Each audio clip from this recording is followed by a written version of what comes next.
Welcome back to the Kim Baker Show, the amazing connection between horses, animals, and humans. So I hope you are enjoying the interview with Guy McLean. And I just want to remind you that it is a live remote. So again, I do apologize for the background noise. It's not studio quality like it is here, but it's still a great interview. So we'll get back with Guy. So do you look for any particular type of personality with a horse to do your work, or does it matter? It doesn't really matter. And in the past, I say that if they say, what sort of horse do you look for? And I say anything with a mane and tail and four legs, because I love them all. But I've got the horse that we went on rode to the horse on is a son of Paddy's Irish Whiskey out of a Tangri Gin mare, and he's ranch horse bred. And he's amazing, but he'd rather be asleep. He'd like to be on the veranda watching the cows go past. But for what he's bred for, he's amazing. I mean, you need him for 3 minutes, he's incredible, and I can just imagine him standing there while you rope the calf. He's perfect for what he's bred for.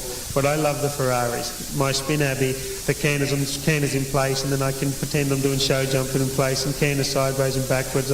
I dream for horses like him, you know, and I've got another young gelding called Ash, who I feel has got 80% of that potential. I don't know if I'll ever find another Spin Abbey, but Spin Abbey was like riding a cat on a hot tin roof. He's just so busy and so lively. But I loved it, because when I had him, I had more horse to have. You know, I feel with Ozzy that he doesn't try as hard, but Ozzy's trying the best he can. It's just not the same. So I love him for who he is. And when I started with Ozzy, I worked with him, and I thought he's not really trying. And those horses that don't try hard at home, they normally let you down at a show. And then I went and rode him worked him at Liberty in front of 5,000 people. He was my best Liberty horse. He was beautiful. He's saying, oh, I'm trying pretty hard, because he's got an accent. He's from Texas. Well, that's funny.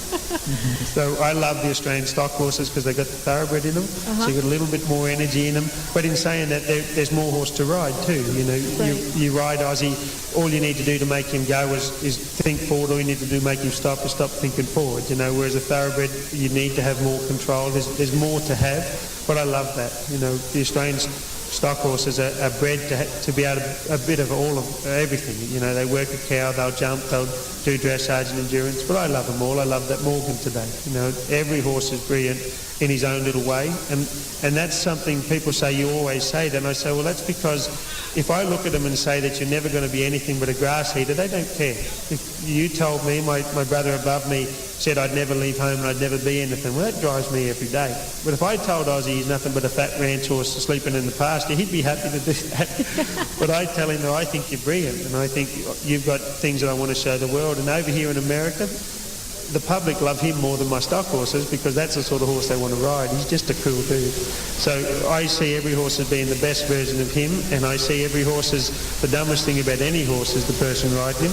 And I say that because then it makes me be better. It's so easy to say, well, that horse isn't going to make it. And Ozzy made me think about that a couple of times, because he'd get sick of me asking him to back two strides. He'd just throw himself down in on the ground like a spoiled kid.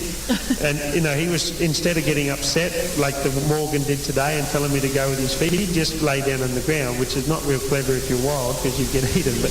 But now I taught him to lay down and sit up and have ownership over that. He'd no sooner throw himself down than fly to the moon. You know?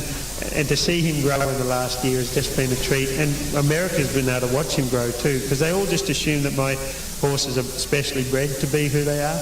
And they're not. No horse is specially bred to do what I do in the arena, and yet they all have the ability to do that. Right. Yeah. So you had mentioned before about other people that do their horses at Liberty, have them all line up, and then yours are a little bit more at an angle. Yeah. So how come the other people have them line up flush? Is that for just visual, or is it how they're training them? Well, a lot of people say that that's more synchronised. If they're a complete line with the horse that they're riding, it looks really nice, because then the horses can be totally together. And a good mate of mine, Dan James, has that for his Roman riding horses, which is wonderful. But he'll even tell you that sometimes they'll separate and leave, because they're being equals, they're not following a leader, if you know what I mean. Right, yes. So I'm happy for my horses that come off of me all to be in line with their heads, but I want them to be just a step back from me. I want to be the leader of a 100% relationship. I want 51% of it. I don't need to have 90% of it, but I want 51%. So if I say we need to go here, it's important to me that they do. And I just find that if they're all level with me, then I have to keep cueing them back. It's like having a horse lead by your shoulder. If he leads a step behind your shoulder, he'll stop when you stop. If he's a step in front of your shoulder, you have to physically stop him with a rein or some sort of physical cue, to his shoulder or whatever. Whereas you watch a foal is never pulled back by his mum, but if he goes past her, the mum just turns left and the foal has to run back in beside the shoulder. So if it works for her, geez, who am I to say that I'm a better trainer than a foal's mum? Right, exactly.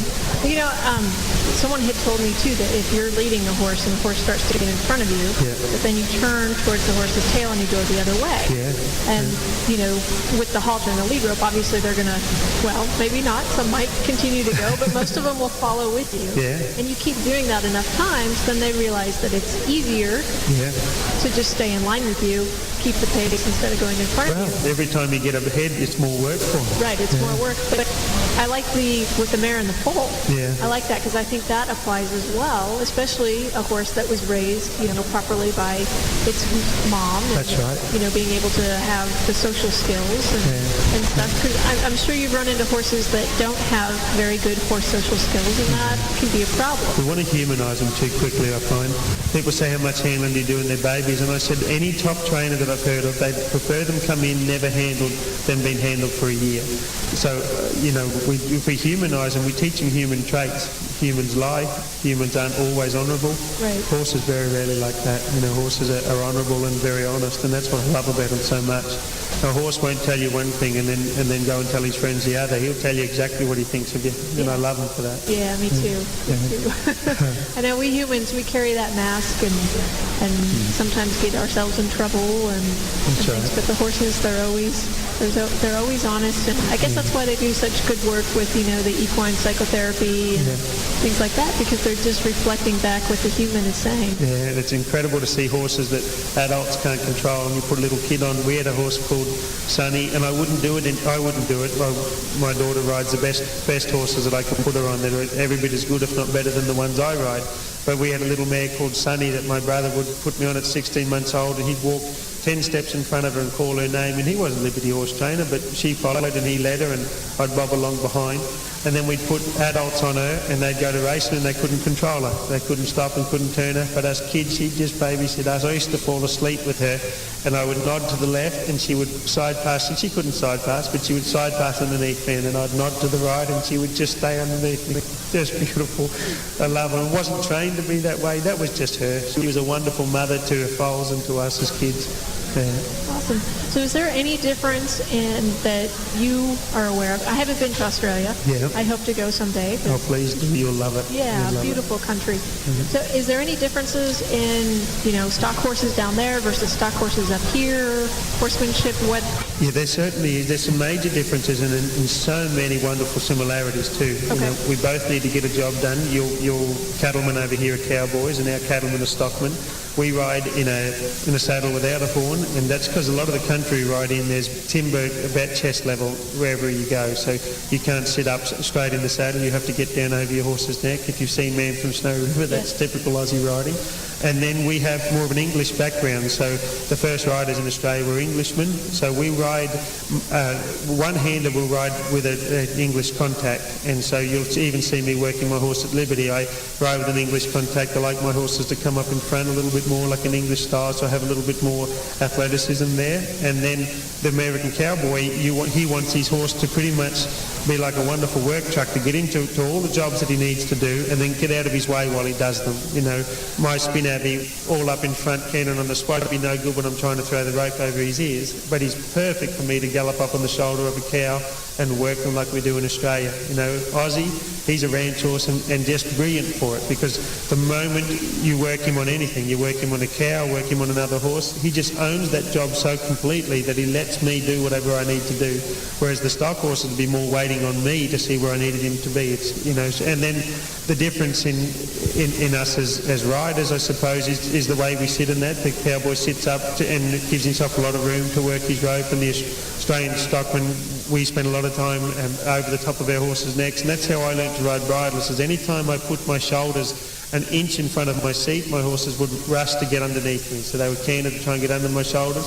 The moment I rock my shoulders back, they rush to get underneath me. If I look a little to the left, they'll canter sideways to get underneath me. So that's something people notice over here, is that I don't sit up completely straight, but wherever my shoulders go, my horses try to get their body underneath, and that's why I can ride them without the gear when they do 100 flying changes in a row, because I'm just putting my body a little left and right of perfect balance for them, and they're trying to get underneath, whereas when you start them, they're trying to get obviously to the left or right or out from underneath you.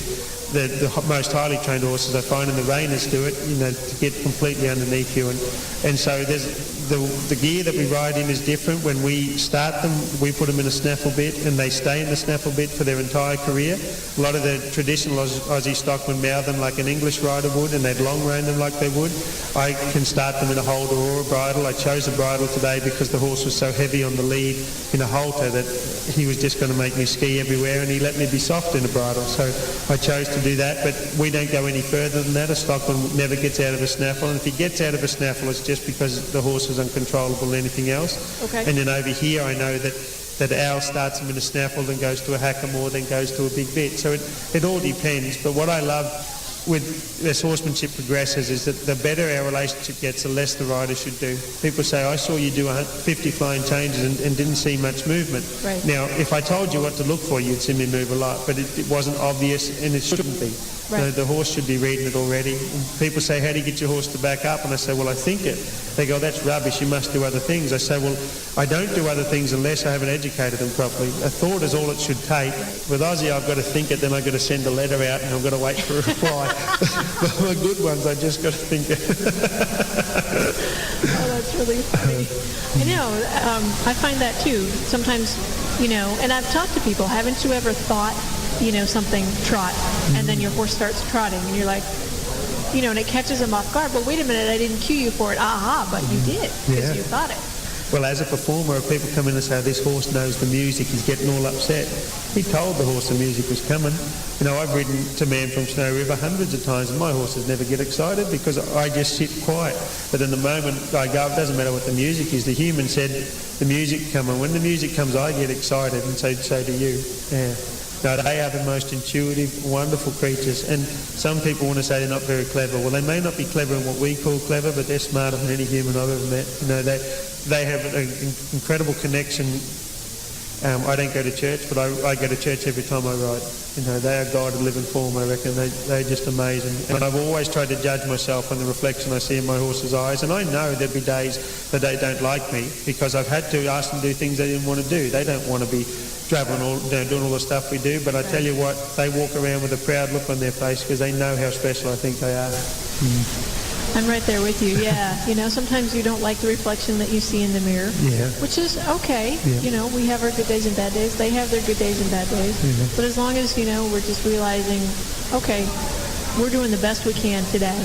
And then... I love that. Something I've always said is something I'll always promise them is my very best. And if they can give me that, a horse's very best is always enough for me. And it's always, my very best has always been enough for them. I remember being a little kid not knowing anything that I know now, and people would say, well, Guy can ride horses. But it was only because I was trying my best and the horse filled in. If I rode like that now, my horses would run out from underneath me. But because it was my best at the time, it was okay. Yeah, definitely. So what can you offer people, what they should do? What's the best thing that they can do to improve their relationship and most importantly, their horsemanship? Well, they need to quit their job. They need to win the lotto and buy 100 horses and ride them every day. People think that I can give them things over the internet or tell them stuff or even my DVDs, and I've got all that. But the only way you're going to know how to be a horseman is to walk in the shoes of one. And I say that what makes me a horseman is it's all I ever want to do. I remember watching the Three Sisters or whatever, but the singing nuns, and the girl said, I want to be a singer. And she says, well, if you think about it all day long, you sing all day long and you dream about it, you're a singer. Well, that makes me a horseman because I can't stop thinking about them. I ride them in my sleep. When I'm not riding in my sleep, I'm physically riding them. When I'm on the road getting to the next show, I can't wait to get on them. And so I think the biggest thing is to see yourself as that. And as a horseman, it's not just a career for me, it's a lifestyle. The great thing about horsemanship is that it's not a 30-year career. I should be, in my horse's eyes, I should be the best horseman at 90. That's what I love about them. I've seen 90-year-old horsemen climb on at shows, and I didn't know who they were. I didn't know their big reputation. I've said under my breath, please be safe. wonderful old man, and he's gone out and won the competition because that horse didn't see him as old. He saw him as being, having all the things that come with age, wisdom and understanding. And so I think the biggest thing is to get your hands on as many horses as you can, and to look for, a lot of people see a horse do something bad once and they label him as that forever. He kicked once, he's a kicker. And yet if he did one flying change, they don't call him a flying changer. Right. My horse stops hard once, he's a hard stopper. If he flying changes once, he's a flying changer because he's shown me he can do that once. And the stuff that I don't want, I say, well, that's just a mistake. I said, you did that because the circumstances were put to you. So I'll change the circumstances, that won't happen again.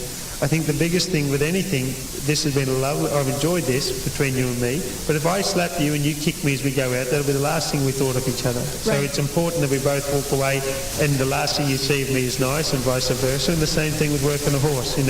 I was firm on the black colt today, but by the time we left, he let me stand on his back and crack a whip, and 500 people roared and clapped and cheered. He's going to walk out that arena with a puffed chest saying, look what I accomplished.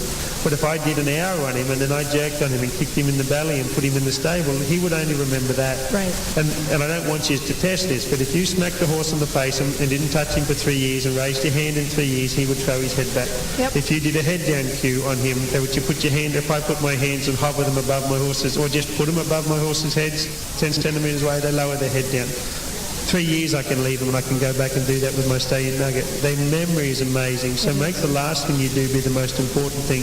Everyone says first impressions is huge. My dad says, son, clean your boots and put on new pants and all those kinds of things. What I love with horses, it's the last thing that you do is the most important. So you've got a whole lesson to fix it up and be right.